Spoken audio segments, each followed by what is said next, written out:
Taste the Daily.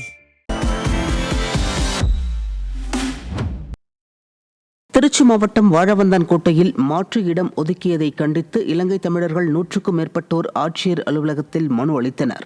முன் அறிவிப்பின்றி 11 kilometre தொலைவில் உள்ள தேனேரிப்பட்டிக்கு தங்களது குடியிருப்புகளை மாற்றினால் தங்களால் அங்கு வாழ முடியாது என கூறிய இலங்கை தமிழர்கள் தற்போதைய முகாமிற்கு அருகிலேயே குடியிருப்புகள் கட்டித்தர வேண்டுமென வலியுறுத்தினர்.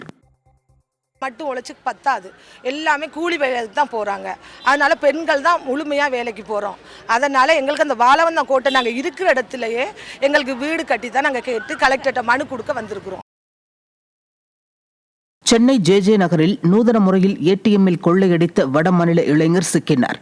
SBI வங்கி ஏடிஎம் இயந்திரத்தில் சிறிய வகை இயந்திரத்தை பொருத்தி வாடிக்கையாளர்கள் பணம் எடுக்க முயலும் போது அந்த பணத்தை வடமாநில இளைஞர்கள் கொள்ளையடித்தனர். புகாரின் பேரில் உத்தரப்பிரதேசத்தை சேர்ந்த சிவராஜ் சிக்கினார். விடியா ஸ்டாலின் ஆட்சியில் ஏவல் துறை ரோந்து பணியில் அலட்சியம் காட்டுவதால் கொள்ளை சம்பவங்கள் சர்வசாதாரணமாக நடைபெறுவதாக மக்கள் குற்றம் சாட்டினர். ஈரோட்டில் மதுபோதையில் விபத்து ஏற்படுத்திய நபரை பொதுமக்கள் மடக்கி பிடித்தனர். சத்தியமங்கலம் சாலையில் தாறுமாறாக வந்த கார் இருசக்கர வாகனம் மற்றும் டாடா ஏஸ் வாகனம் மீது மோதி விபத்தில் சிக்கியது. விசாரணையில் எல்லப்பாளையத்தை சேர்ந்த குணசேகரன் என்பவர் குடிபோதையில் காரை இயக்கியது தெரியவந்தது. விடிய அரசு வீதிக்கு வீதி மதுக்கடைகளை திறந்து வைத்து கல்லா கட்டுவதால் போதை நபர்கள் அதிகரித்து விபத்துகளும் அதிகரித்துள்ளதாக மக்கள் அதிருப்தி தெரிவித்தனர். உணவு வழங்காமல் தினந்தோறும் மகன் சித்திரவதை செய்வதால் தன்னை கருணை கொலை செய்ய அனுமதிக்க வேண்டும் என்று கடலூர் மாவட்டம் ஆட்சியரிடம் மூதாட்டி கண்ணீர் மல்க மனு அளித்த சம்பவம் அதிர்ச்சியை ஏற்படுத்தியுள்ளது. செட்டிப்பாளையத்தை சேர்ந்த பழனியம்மாள் வீடு 2.5 ஏக்கர் நிலத்தை தன்னுடைய 5 வாரிசுகளுக்கு சமமாக பிரித்து கொடுத்ததாக கூறப்படுகிறது. ஆனால் பழனியம்மாளின் மூத்த மகன் ராமர் அனைத்து சொத்துக்களையும் தனது பெயருக்கு மாற்றி தர வேண்டும் என அறையில் பூட்டி வைத்து அடிப்பதாகவும் இது தொடர்பாக புகார் அளித்தும் விடியா திமுக அரசின் காவல்துறை நடவடிக்கை எடுக்கவில்லை எனவும் அவர் வேதனை தெரிவித்துள்ளார். என் புள்ளுலாம் வரப்போவ இருக்கணும் சார். நான் ஒன்றே காந்து நான் என்னவோ சார் பண்ண போறேன். என்னால ஒண்ணுமே பண்ண முடியல சார். அடிச்சு 5 நாளா பெட்ல இருந்து வந்து இடுப்பு வலி தாங்க முடியல சார். காலு கொஞ்சம் நடக்க முடியல. நான் பெட்ல இருந்துட்டு வந்தேன். அதுக்கு எனக்கு யாருமே எதுவும் செய்யல. புதுப்பாட்டு போலீஸ் ஸ்டேஷன்ல போய் கம்ப்ளைண்ட் கொடுத்தா அதையும் அவங்க எடுக்க மாட்டேன்னு சொல்லிட்டாங்க. செங்கல்பட்டு மாவட்டம் மறைமலை நகர் காயரம்பேடு சாலை 2 ஆண்டுகளாக குண்டும் குழியுமாக காட்சியளிப்பதால் வாகன ஓட்டுநர்கள் மிகுந்த அவதியடைகின்றனர். பழுதடைந்த சாலையில் 10க்கும் மேற்பட்ட கிராம மக்கள் மற்றும் பள்ளி கல்லூரி மாணவர்கள் பயணித்து வரும் நிலையில் நகரமன்ற கூட்டத்தில் இது குறித்து அதிமுக சார்பில் வலியுறுத்தப்பட்டும் எவ்வித நடவடிக்கையும் எடுக்கப்படவில்லை என கூறப்படுகிறது. விடியா ஸ்டாலின் அரசின் நகராட்சி நிர்வாகத்தின் அலட்சியத்தால் விபத்துகள் அடிக்கடி நடைபெறுவதாக பொதுமக்கள் குற்றம் சாட்டுகின்றனர். சென்னை வானகரத்தில் நகைக்கடை உரிமையாளரிடம் தங்க வைர நகை மற்றும் பண மோசடி செய்த தம்பதி உட்பட 3 பேர் பிடிபட்டனர். நகைக்கடை உரிமையாளரான ஸ்ரீதேவி என்பவரிடம் அண்ணா நகரை சேர்ந்த சுனிதா, அவரது கணவர் பிரகாஷ் மற்றும் 3 பேர் கடன் அடிப்படையில் தங்க வைர நகை மற்றும் பணம் என 10,89 லட்சம் ரூபாயை வாங்கி மோசடி செய்துள்ளனர்.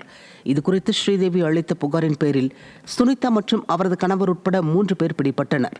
விடியா ஸ்டாலின் ஆட்சியில் மோசடி புகார் மீது உடனடியாக நடவடிக்கை எடுக்காமல் காலம் தாழ்த்துவதாக பொதுமக்கள் குற்றம் சாட்டினர். கட்டுமான பொருட்களின் விலை ஏற்றத்தால் 10,000 தொழிலாளர்களின் வாழ்வாதாரம் கேள்விக்குறியாகியுள்ளதாக கட்டுமான பொறியாளர்கள் சங்கம் கவலை தெரிவித்திருக்கிறது. மயிலாடுதுறை மாவட்டம் சீர்காழியில் நடைபெற்ற சங்கத்தின் ஆலோசனைக் கூட்டத்தில் எம்சாண்ட் உள்ளிட்ட கட்டுமான பொருட்களின் விலை ஏற்றத்தால் கட்டுமான பணிகள் கடுமையாக பாதிக்கப்பட்டுள்ளதாக கவலை தெரிவிக்கப்பட்டது.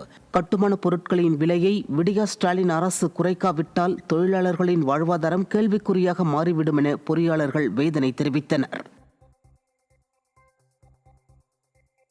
கடலூர் மாவட்டம் புவனகிரி அருகே வெள்ளாற்றின் நிரந்தர வெள்ள தடுப்பு சுவர் சேதமானதால் விவசாயிகள் கவலையடைந்துள்ளனர். சேத்தியத்தோப்பு அணைக்கட்டின் மேற்கு மற்றும் கிழக்கு பகுதியில் தரமற்ற முறையில் அமைக்கப்பட்ட வெள்ள தடுப்பு சுவர் சேதமடைந்துள்ளது. இதனை சீரமைக்க கோரி மனு அளித்தும் நடவடிக்கை எடுக்கப்படவில்லை என கூறப்படுகிறது.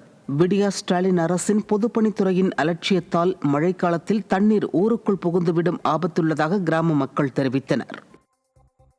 இந்த அணையை வெட்டின அணையை சரி செய்து மூடணும். இதுதான் பொதுமக்களோட கோரிக்கை. கலெக்டர்கிட்ட மனு கொடுத்துருக்கோம், BWTல A கிட்ட மனு கொடுத்துருக்கோம், E கிட்ட மனு கொடுத்துருக்கோம், எல்லார்கிட்டையும் மனு கொடுத்துருக்கோம். ஆனால் எந்த விதமான நடவடிக்கையும் இது வரைக்கும் எடுக்கல. திருவள்ளூர் மாவட்டம் மப்பேட்டில் உள்ள இந்தியன் வங்கியில் 1.5 கோடி வரை பணத்தை இழந்த 100க்கும் மேற்பட்ட பெண்கள் ஆட்சியர் அலுவலகத்தை முற்றுகையிட்டனர். இந்தியன் வங்கியின் ஒப்பந்த ஊழியரான தீபா வேலைவாய்ப்பு உறுதி திட்ட தொழிலாளர்களிடம் 1,50,00,000 ரூபாயை வங்கி ஊழியர்கள் உதவியுடன் ஏமாற்றிய நிலையில் கடந்த வாரம் அவர் தற்கொலை செய்து கொண்டார். இந்த நிலையில் பணத்தை இழந்த பெண்கள் 100க்கும் மேற்பட்டோர் ஆட்சியர் அலுவலகத்தை முற்றுகையிட்டு பண மோசடியில் தொடர்புடைய வங்கி ஊழியர்கள் மீது நடவடிக்கை எடுக்க வலியுறுத்தினர். 100 பேருன்றப்போ ஒரு ஆள் பேசுற கருத்தை கலெக்டர் எடுத்துப்பாரான்றது எனக்கு தெரியல. நான் போய் பேசினா அந்த கருத்து மக்கள் கிட்ட போய் சேர்ந்துச்சான்றது எங்களுக்கு தெரியாது இல்லையா, மற்றவங்களுக்கும் தெரியாது. அதனால கலெக்டர் கிட்ட போசனா எங்களை உள்ள விடாத வெளியே லாக் பண்ணி வச்சிருக்காங்க.